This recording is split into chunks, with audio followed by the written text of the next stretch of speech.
I'm Errol Barnett at the CBS Broadcast Center in New York City. Pentagon officials now giving an update on the war with Iran. Chairman and I are joined today by the CENTCOM commander, Admiral Brad Cooper. He just returned from the front lines to see the troops and meet with allies, and this morning briefed us, just before this briefing, on the latest on all aspects of Operation Epic Fury.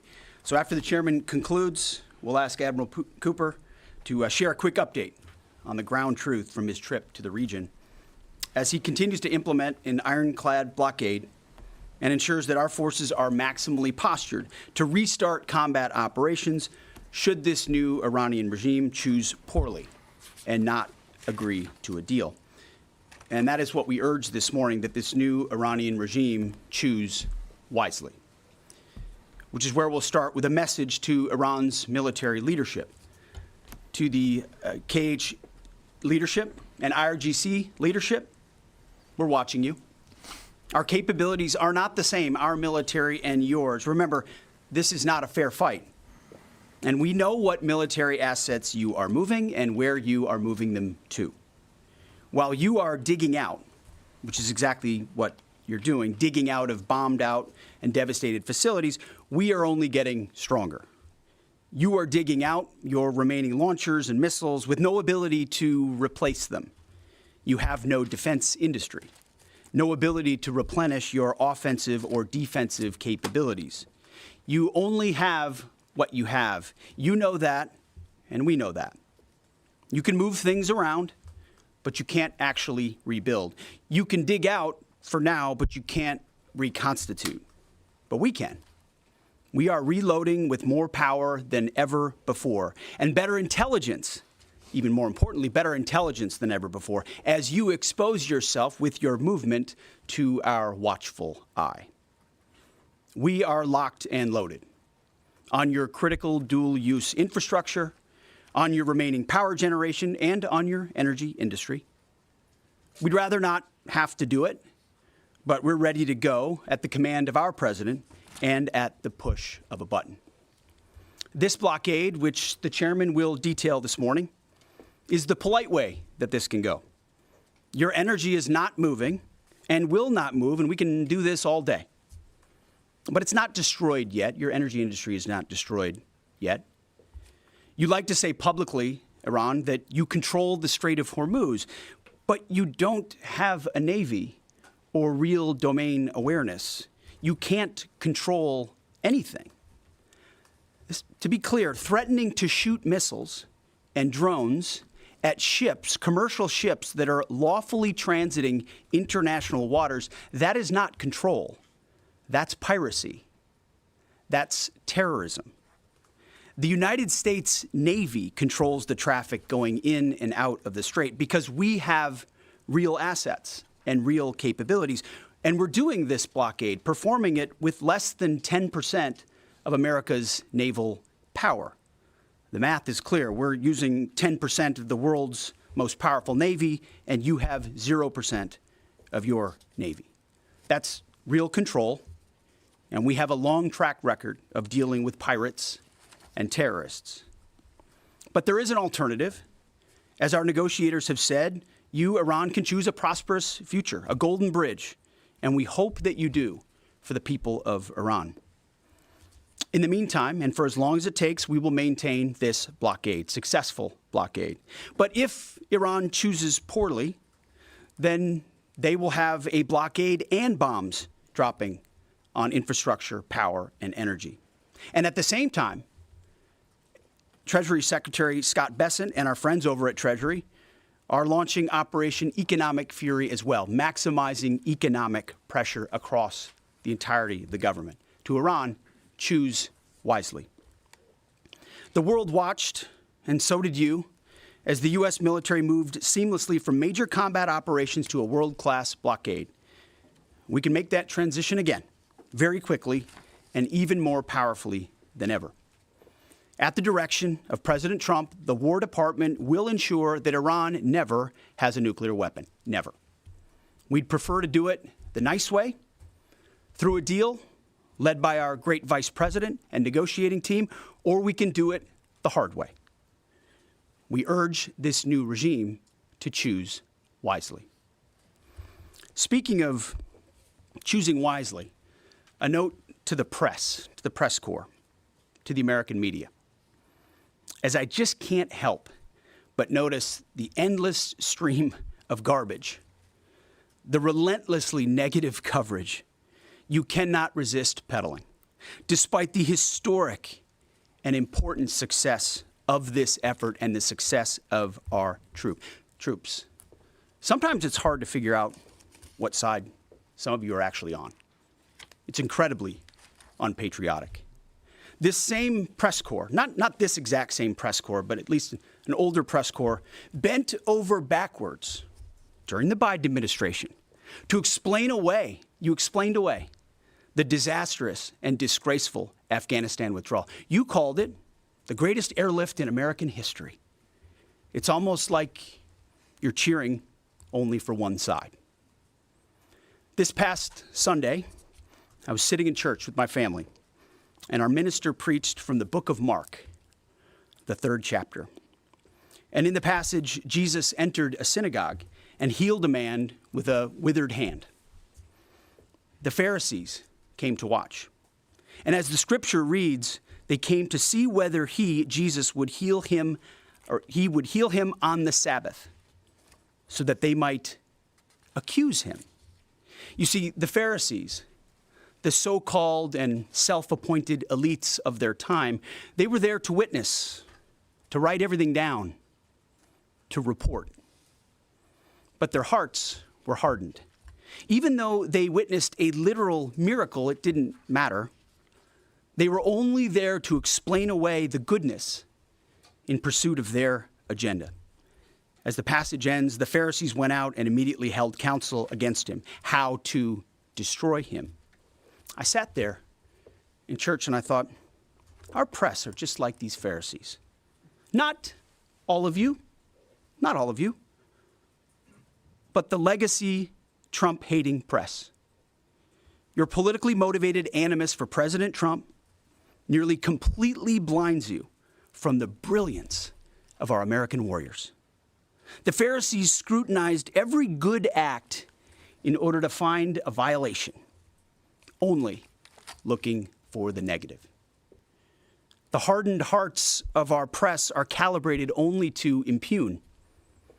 I would ask you to open your eyes to the goodness, the historic success of our troops, the courage of this president, and this historic moment for a deal that could end the Iranian nuclear threat, the incredible battlefield victory laid before your eyes, the not one, but 2 incredible rescue missions, miracles, you might say, or a locked-in blockade. Or how about historic recruiting numbers? Yesterday, we announced that the Air Force and the Space Force met new higher goals in FY26, 5 months in advance of the end of the fiscal year, five months ahead of time. The Marine Corps and the Army will soon do the same. 2-3 years ago, we couldn't meet lower recruiting numbers, not even close. Where are the reports on that? Where's the coverage of the new spirit in the country, the new spirit in the ranks, the surge of Americans wanting to join the greatest military in the world? Nothing from the fake news. We sense a pattern. You see, on the battlefield, these are demonstrations of uniquely American capabilities, strength and resolve. It's all around you each and every day. But in the press, you only seek the negative, earning each and every day the fake news label. But the American people, with goodness in their hearts, see past the Pharisees in our press. They see the goodness. You watching, you see the goodness. They see the success. They see the reality. And they don't demand perfection, and perfection is not possible on any battlefield. But they see the incredible feats that our troops accomplish every single day. So to those troops, stay focused, block out the noise, stay aggressive. You are showing the world what it means to be an American warrior. You are making this building and the American people proud. We pray for you every day, and we have your back in every way. And to Iran, choose wisely. I pray you choose a deal which is within your grasp, for the betterment of your people and for the betterment of the world. In the meantime, the War Department is locked and loaded. Mr. Chairman, over to you. Thank you, Mr. Secretary, and good morning, ladies and gentlemen. Thank you for being here today. Last week, the President of the United States directed a ceasefire that temporarily paused major combat operations in Iran. The unprecedented effort by America's joint force during Operation Epic Fury set the conditions for this ceasefire. And as the Secretary said, I'd like to emphasize during this pause that the United States Joint Force remains postured and ready to resume major combat operations at literally a moment's notice. This morning, I'd like to give you an update on the ongoing blockade in the CENTCOM AOR area of responsibility. On Monday, 13 April, at 10 a.m. Eastern Standard Time, at the direction of the President, America's joint force began implementing a blockade against Iran under the leadership of Admiral Cooper and the team at CENTCOM. Let me be clear, this blockade applies to all ships, regardless of nationality, heading into or from Iranian ports. The U.S. action is a blockade of Iran's ports and coastline, not a blockade of the Strait of Hormuz. Enforcement will occur inside Iran's territorial seas and in international waters. In addition to this blockade, the joint force, through operations and activities in other areas of responsibility, like the Pacific area of responsibility under the command of Admiral Paparo, will actively pursue any Iranian-flagged vessel or any vessel attempting to provide material support to Iran. This includes dark fleet vessels carrying Iranian oil. As most of you know, dark fleet vessels are those illicit or illegal ships evading international regulations, sanctions, or insurance requirements. More than 10,000 sailors, Marines, and airmen, over a dozen ships and dozens of aircraft are executing this mission. And let me walk you through this operation a little bit. Please go to the first slide. First to the graphic. This is taken before the blockade began. North is up. You can see the blockade line here in the center of the graphic, denoted by the red dashed line. This map is a pull from our common operating picture that we use to allow commanders and key leaders to see what is happening in near real time. We just grabbed screen grabs to highlight the actions and activities. What is not shown is how incredibly congested this area is and the incredible work that our sailors are doing to ensure that they can work in and around an incredibly busy water space. What is also not depicted here is the massive force of fighters, intelligence aircraft, helicopters, and other embarked forces, to include aerial refueling tankers, that are up overhead this blockade area. You'll note that U.S. forces are in blue. Iranian ships are in red. And as we started this blockade, there were 7 ships of interest that were of concern for U.S. Central Command. Through a variety of intelligence tools and with the assistance of the Office of Naval Intelligence and other intelligence agencies, the force began to hunt for potential interdictors at 10 a.m. Eastern Standard Time. Next slide, please. It's now 12:40 Eastern Daylight Time, 2 hours and 40 minutes into the blockade, as attempted blockade runners attempt to hop the line. U.S. forces began to commit. Out in front of them was a range of intelligence, surveillance, reconnaissance, and tactical assets. And immediately these runners began to see, sense, and feel America's combat power compressing upon them. The lead ship, normally a destroyer as depicted here, along with air power off of the USS Abraham Lincoln Strike Group, began to move towards those ships. At each point, the United States Navy will transmit a warning. A young sailor, normally on the bridge of one of those destroyers, a junior officer, picks up that mic and transmits, and I quote, "Do not attempt to breach the blockade.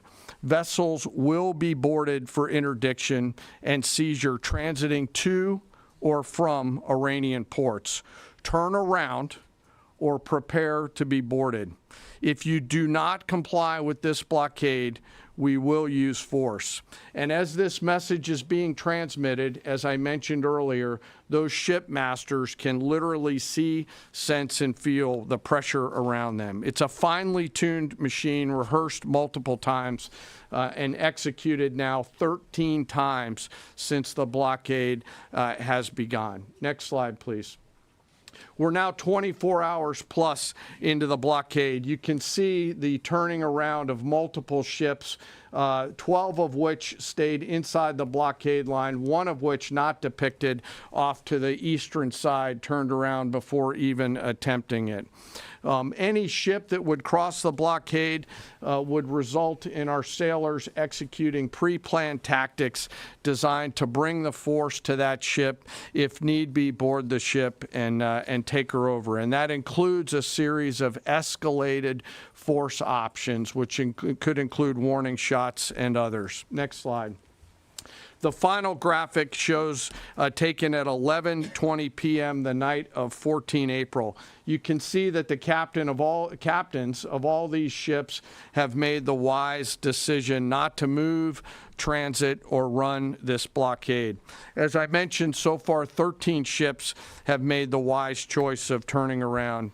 And as we continue to hold this blockade at the order of the Secretary and the President, any vessel that compares to comply with our instructions will be dealt with accordingly.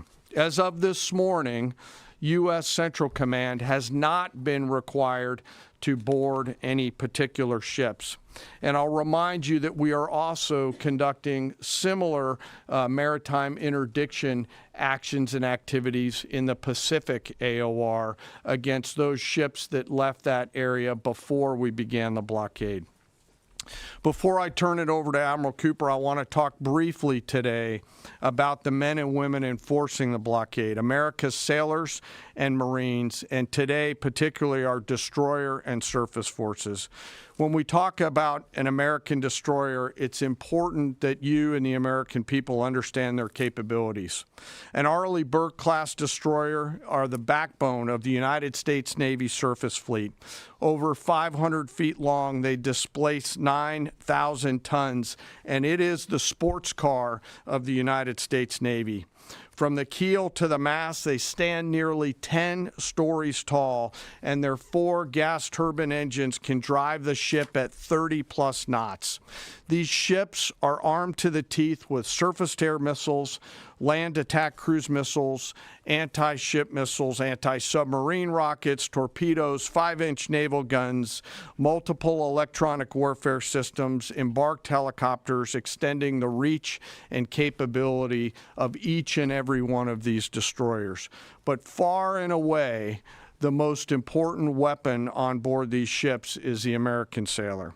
Over 300 warfighters are the heart and soul of these warships.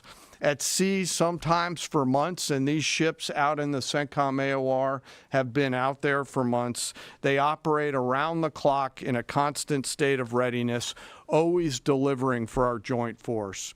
It's hot in the engine room. The engineering team keeps the lights on and the ship powered and able to respond to the orders from the bridge.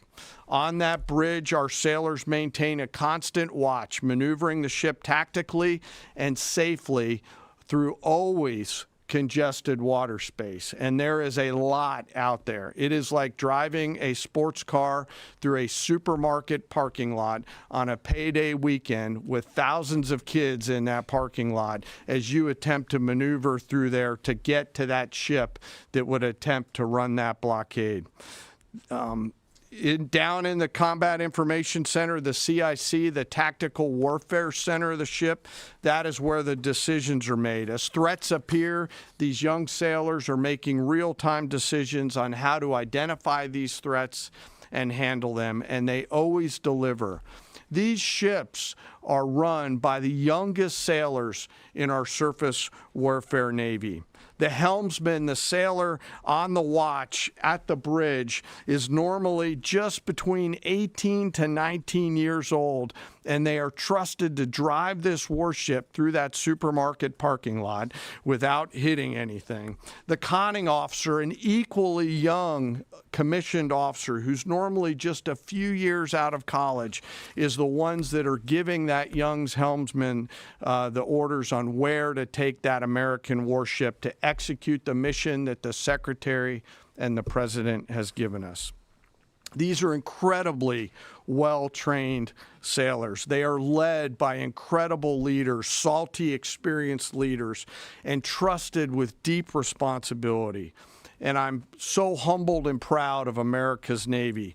These sailors choose to take the road less traveled to go into the historic surface Navy, and they deliver every single day. Finally, as I often do, I want to highlight one of those surface sailors today and remember our fallen. Today, we remember Ensign Robert Thompson of the U.S. Laffey, who died on this day in 1945 in the Battle of Okinawa. He was killed while fighting a fire along with 31 others as 2 Japanese kamikaze aircraft hit their ship. He passed away 1 week after his 22nd birthday and was posthumously awarded the Navy Cross. We remember Ensign Thompson today and all of our World War II vets who continue to give us the gift of a great example. And those surface warfare sailors who are out there doing the job right now take the courage, grit, and determination that those World War II vets gave us into these actions and activities that they're tasked to do every single day. So now I'd like to turn it over to Admiral Cooper to give us a readout of his recent trip to the region. Well, good morning, and Mr. Secretary, thank you for the kind invitation, and Chairman, great to join you. It's a real honor to be here representing the more than 50,000 American service members deployed throughout the Middle East today, supporting operations. And it's great to have the opportunity to highlight the tremendous efforts our warfighters operating forward and the important partnerships with regional allies that continue to thrive. In fact, yesterday I returned from my second trip to the Middle East in the past 15 days. 2 very different visits. One during our offensive operations against Iran, and the second in this most recent trip during the ongoing ceasefire. Very different. During both of my recent trips, I visited with our troops who were deployed across the region in more than 70 different locations, in a distance that largely spans between Florida and Arizona. I've long believed that every success that we have starts and ends with our people, and boy, does this shine through brightly. During these visits, I had the privilege of personally recognizing more than 100 servicemen and women for their extraordinary valor, their courage, and their initiative under fire and delivering fire. And every time I interact with these young men and women downrange, I am deeply inspired by their courage, their resilience, and their unwavering commitment. The stories are remarkable. In many cases, you've seen this play out over TV. Fighter pilots who took out Iranian missile launchers in the moments prior to their launch against Americans and our partners, and who hit key military targets in and around Tehran on the attack more than 13,000 times.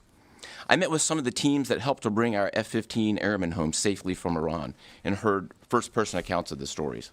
Absolute heroes. I spent time with our troops who are employing cutting-edge tactics and technology for the first time in warfare. I won't be able to talk about what those are, but these young men and women are breaking new ground. It's incredibly inspiring.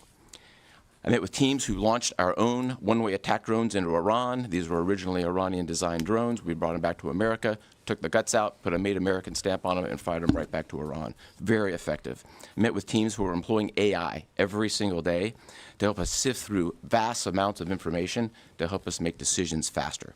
And importantly, humans are always in the loop in this process. I met with our Space Force teams and our cyber specialists, whose work cannot be discussed, but who serve with indispensable impact. I met with our logisticians and sustainers all over the region. There is just no military that executes logistics like the U.S. military. This group is doing exceptional work, moving thousands of tons every single day. I met with our air defenders who shot down Iranian ballistic missiles. My message for this group in particular is that their actions most certainly saved thousands of lives across the Middle East during Epic Fury. And all told, my personal assessment is, after these couple of trips, is our troops are highly motivated, they're focused, they're vigilant, and they're ready. And they're using this time to do a couple of things. We're rearming, we're retooling, and we're adjusting our tactics, techniques, and procedures. There's no military in the world that adjusts like we do, and that's exactly what we're doing right now during the ceasefire.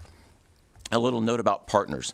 My discussion with regional allies and partners, both at the senior civilian level and the senior military level, reinforced our shared commitment to regional security. But beyond that, having now fought together side by side, I assess that our military partnerships are stronger than ever as we continue to maintain a very active defense posture across the region during this ceasefire. And that posture stretches across the entire Arabian Peninsula, and it runs from northern Iraq all the way down into the northern Arabian Gulf. In creating the largest air defense umbrella in the world across the Middle East, we embedded specially trained U.S. military air defenders alongside our partner nation soldiers, side by side, literally side by side. And to give you a sense of their contribution and impact, the King and Crown Prince of Bahrain both personally knew our soldiers by name. These leaders expressed appreciation for our service member who continue to stand shoulder to shoulder with our partners in support of regional defense. And this is a sentiment that is widely shared across every Gulf ally. I heard this message over and over again, which is, we stand with you. As the Secretary and the Chairman have said, Bahrain, UAE, Saudi Arabia, Qatar, Kuwait, and Jordan have been exceptional teammates. I had a chance to meet with both their senior leadership as well as their troops. Boy, equally inspiring and equally committed to mutual defense. They defended Americans and they defended their own country. It was inspiring. And there's been no better teammate than Israel. Together, the four best air forces in the world, the Israeli Air Force, the U.S. Air Force, and the air forces of the U.S. Navy and U.S. Marine Corps, together met and exceeded our own military objectives over and over again. Twice in the past 2 weeks, I've met with the Israeli Chief of Defense to ensure that we remain closely aligned, and we do. And then finally, let me just close by saluting the brave men and women who are in uniform and who continue to answer the call with unrivaled lethality, great teamwork, and resolve. We've asked them to stay ready during this period, and that's exactly what they're doing. I couldn't be prouder, and I know that you and the American people share in that same pride. Thank you so much. Thank you. Appreciate that. All right, we'll take a few questions. Go ahead. Thank you. Alexandra Ingersoll, One American News. How is the Iranians' decimated command and control affecting the ceasefire at this juncture? Ergo, how are we enforcing a ceasefire with an enemy who has virtually no command and control? And then one other question about the Houthis being, have the Houthis been an issue in the Straits of Hormuz and the Bab al-Mandab Strait at the Red Sea? Are we tracking that militarily? Appreciate that. On the ceasefire front, it's right. Their command and control capabilities are highly degraded. So their ability to talk, see, sense is at the worst it's ever been. But their motivation to want to stay in the ceasefire is very high because they understand that a violation of that ceasefire means a commencement, once again, of Admiral Cooper's forces, which went very poorly for them. So they have a high incentive to maintain that ceasefire, even though they can't talk and organize as well as they'd like to. And then as far as the Houthis, thus far, they have stayed out of it, which, of course, we think is a good decision by them, and I think is a reflection of the fact that over a year ago in Operation Rough Rider, we had an ongoing and intense campaign that demonstrated American capabilities, which has them hesitating to want to do something on that strait, which I think would be a poor choice. Right here. Good morning, Mr. Secretary, gentlemen. David Zier, Real America's Voice. As commercial shipping ramps up, you know, there was 130 ships a day going through that. As that happens, ships have to anchor up, right, and wait to pass through the narrow strait. Is there any progress with an international force to phase out U.S. military-led escorts or other? Is anyone stepping up to do that? It's a great question. Long term. They should be. There's a lot of talk, and what we've seen in this conflict from allies and those is a lot of talk, except for the ones that were mentioned by Admiral Cooper in the region who've been phenomenal. Other allies have talked a lot and haven't done anything. And as the president has pointed out, This is a waterway that the American commerce doesn't use all that much. We don't rely on the energy coming out of the Strait of Hormuz, but Asia does, and Europe does, and large parts of the rest of the world do. And so their ability to muster a collective defense or a clearing of the straits would be a wonderful thing. And we hear and see the talk about it, but when shots were fired and those countries were needed the most, they weren't there. They weren't in the strait. They weren't alongside us. Their leaders weren't rallying what they have of their navies. If they decide after CENTCOM does the heavy lifting, which again, they should be able to do. We should live in a world where other countries can defend waterways, not just the United States Navy. Should that conclude, which we believe it will, then we would welcome other countries coming in after the fact. But you can't live in a world in perpetuity, and this is a message to the rest of the world and our allies, where you just rely on America to continually do the heavy lifting. Oh, Iran might get a nuclear bomb. Who's going to do something about it? America. And America only. Other allies need to invest in their capabilities so they can project power and do basic tasks like clearing a strait. So we're not counting on it, but it would be wonderful to see it if it ever materialized. Yes. Thank you, Mr. Secretary. Thank you all for your time. I have a couple questions. I know you said a few weeks ago that Iran's supreme leader was wounded and disfigured. Do you have an update on whether he's even alive at this point? And then another question for you. Iranian embassy accounts are sharing an AI video of Jesus Christ kind of bloodily killing President Donald Trump. Does the Pentagon have a response to this, including the fact that this AI Jesus is casting Trump into hell? And then finally, for Admiral Cooper, could you speak to us about the morale of the American service members that you're seeing in the Middle East? I think Americans are really interested in what their experiences and testimonies are like. As far as the status of the individual you mentioned, I believe it's the same. Not a lot coming from him right now, understandably so, a lot of fear. Believed to be alive, wounded, and disfigured. Status remains the same. As far as a video like that, of course, that's disgusting and detached from reality. Iran says a lot of things in the propaganda space based on complete lies, and their actions have been lies. Oh, we don't target, we see missiles going into civilian facilities and hotels in the Gulf states. They say we only target military targets as you watch drones and missiles go into. So they are going to misrepresent, lie, spin in a multitude of ways, which we are quite used to. Ultimately, they need to come to the table and make a deal. And I'll hand it over to Admiral Cooper for this. Yeah, I would just reiterate my previous comment. Morale is very high. And anyone in the military can take about 2 seconds to figure out what morale looks like by meeting around it with the people. And it is crystal clear. These are motivated young men and women. I had the wonderful privilege of writing a letter early on in the operation to the team forward. And I told them this was going to be a mission of extreme consequence. And serving at a time where you are making a difference, consequential, as the Secretary and the Chairman have described over and over again, is incredibly and deeply meaningful. And I think that's the key part of the drive, as well as being great teammates across the board. It's a privilege to watch. Jerry. Thank you. Jerry Dunleavy with Just the News. I have a couple of questions.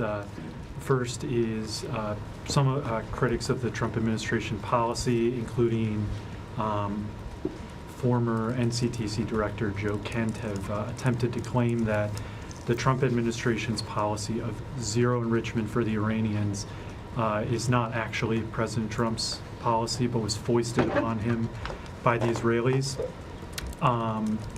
Looking back, doing a bit of a refresher for myself, I saw that zero enrichment was the Trump State Department's policy in the first admin. Let me just stop for a second. As someone who, unlike the individual you referenced, is in the presence of the president nearly every day and has been inside every single key meeting that has happened surrounding the idea of Operation Epic Fury, not a single thing has been foisted upon the President of the United States.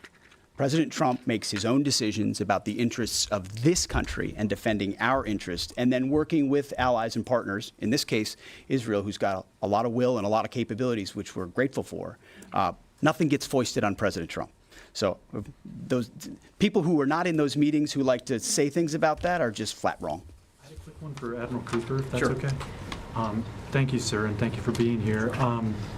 So during Operation Epic Fury, 13 U.S. service members have lost their lives, some of them in an apparent aircraft refueling accident, and some of them from Iranian strikes, including a drone strike. I was wondering if you could share a little bit with us about how that those Iranian strikes were able to be successful, and what lessons you've learned, and how you're applying those lessons in the future to make sure that we're able to defend a little bit better against that sort of Sure, thing. really broad question. But first, we will always honor the fallen. And the 13 who lost their lives really helped steel the resolve and congeal the motivation of the forces that are. I met many people who knew the fallen personally. I met many who were reported as wounded and are back. 90% of those who have been wounded have been back to duty. It gives you a sense of purpose and motivation. We have collected dozens, if not hundreds, of lessons learned. And as we sit here right now, the Joint Force across the board is taking them and very tactically applying them right now, right here, right now. If I think about a football analogy, if it's halftime or between the third and fourth quarter, great teams are always adjusting, and we are certainly a great team, and that's what we're doing right now, taking the lessons and applying them in a meaningful way. What those are, I'm not going to talk about. I'll say they extend also outside of CENTCOM and across the rest of the Joint Force. We are a learning organization, so adversaries around the world should recognize that and be aware of that. No doubt. And likewise, I mean, the chairman and I have had the opportunity to greet those 13 and their families at Dover, and it does steel our resolve. And I can just attest to the planning that went into every aspect of this, and force protection, ensuring that CENTCOM has whatever it needs and that they're taking the proper posture has always been number one in this effort. Last question. Thank you, Secretary Hegseth. There's reporting that says U.S. intelligence indicates China is preparing weapons shipments to Iran during this ceasefire. What's your reaction? Are these reports accurate, and what would be the consequences for the Chinese if they move forward with these shipments? Well, as you know, President Trump has a very strong and direct relationship with President Xi, and they've communicated on that, and China has assured us that that indeed is not going to happen, and in the spirit of the meeting they'll have next month. Thank you very much. Appreciate it. Thank you. You're listening there to Defense Secretary Pete Hegseth, the Joint Chiefs Chairman Dan Caine, and the CENTCOM Commander Admiral Bradley Cooper give an update on the U.S. war against Iran. We first heard the Defense Secretary speaking directly to Iranian leadership, repeating a key phrase multiple times: choose wisely to them, as efforts to negotiate a ceasefire continue. The current ceasefire expiring in about 1 week. From the Joint Chiefs Chairman, we heard that 13 vessels have at this point been turned around near the Strait of Hormuz by the United States as part of President Trump's blockade. Dan Caine there saying that those ships have not needed to be boarded. No vessel has needed to be boarded. And then we heard a number of questions from the press on other details and specifics. CBS News White House reporter Olivia Rinaldi was listening to this as well from our Washington bureau. And Olivia, it's the first time that we've seen the CENTCOM commander as part of these press briefings. That was different. What jumped out to you? Yeah, I found that extremely notable that Admiral Brad Cooper, who is the leader of CENTCOM, was in this briefing today to talk about what they're doing during the ceasefire. He was talking about changing the posture. He said that right now the troops are still highly motivated, but he said they are rearming in this time, retooling during this ceasefire period, so that if the ceasefire ends and no deal is made, the U.S. would go back to a bombing campaign. Secretary Hegseth said as much. He said to the Iranians, you say you publicly controlled the Strait of Hormuz, but you don't control anything. He likened them to pirates, to terrorists. So notable there that the Pentagon is still projecting strength in the region. We also know that there's another aircraft carrier that is headed to the region at this point, the USS Bush, carrying some 6,000 more service members to fight in the region. So notable there. Admiral Cooper also pointed out, this caught my attention, he was talking about the military partnerships that the U.S. has in the region, and he said that they're stronger than ever. And by name, he called out Saudi Arabia, Bahrain, Kuwait, the UAE, and Qatar, and said that their dedication to this and their service member dedication to this mission is equally inspiring and committed. He also said that there's no better teammate than Israel in this war. notable because, of course, there's been conversations around NATO, which is a defense alliance that the U.S. is part of with the European bloc and other countries to really stave off any active aggressors in the region, such as Russia. And Secretary Hegseth called out NATO and called out other European countries in this press conference as well, saying that they have largely stayed out of it. They should be doing more to help secure the Strait of Hormuz. He said there's a lot of talk, except for the ones mentioned by Admiral Cooper, as far as doing something regarding to the Strait. One last point, if I could make it, Secretary Hegseth was asked about the question of the Chinese giving not only weapons, but intelligence to the Iranians. He said that President Trump continues to have a strong and direct relationship with President Xi Jinping of China. He said that they communicated on this issue, and China assured the U.S. that this would not happen, that there would not be an exchange of weapons. But I'm told that's still a space we should be watching closely. Errol. And Olivia, the other thing that jumps out is while Hegseth did speak directly to Iranian leadership in saying they need to choose wisely, his tone appeared to be slightly lowered and peeled back from previous more boisterous delivery of remarks from the Pentagon. And while asked if other nations, for example, NATO nations, would join the U.S. blockade, the defense secretary said, well, they should be, which is another acknowledgement that they have not been yet. All of this is to give room, some breathing room, for diplomatic efforts to succeed. What is the latest on the effort between the U.S. and Iran to negotiate through intermediaries and come to some type of resolution? Yeah, the White House told us yesterday that there are still ongoing and positive conversations happening behind the scenes. So still projecting that optimism there. They did say that if there were to be another round of conversations, it would be the same players as last time. So Vice President Vance, Special Envoy Steve Witkoff, and the President's son-in-law, Jared Kushner. And it would happen in the same place in Islamabad, Pakistan. But time is really running out, Errol. There's only about 5 days left in the ceasefire. It takes them about 16 hours to get to Pakistan, and there's been no indication that there's going to be something on the vice president's schedule as of yet that would take him out of the country and send him over to Pakistan. We also know that the intermediary, the Pakistani Army Chief of Staff, has been making the rounds through the region. He was in Tehran yesterday. He is visiting Saudi Arabia and Qatar. He will also go to Turkey, where they are trying to get some type of deal on the table as far as nuclear enrichment. So those conversations are still happening. So we haven't seen any massive movement yet to get both sides back to the table, but there are talks happening between people in the region. Yeah, and meanwhile, as all this unfolds, energy prices are creeping up, and a lot of American viewers know that the price of gas also continues to tick upward. Olivia, thank you so much. Our viewers will be able to see you throughout the day. We will have much more coverage of this major story for you at 9 Eastern here on CBS News 24/7. But for now, let's get you back to CBS Mornings. I'm Errol Barnett.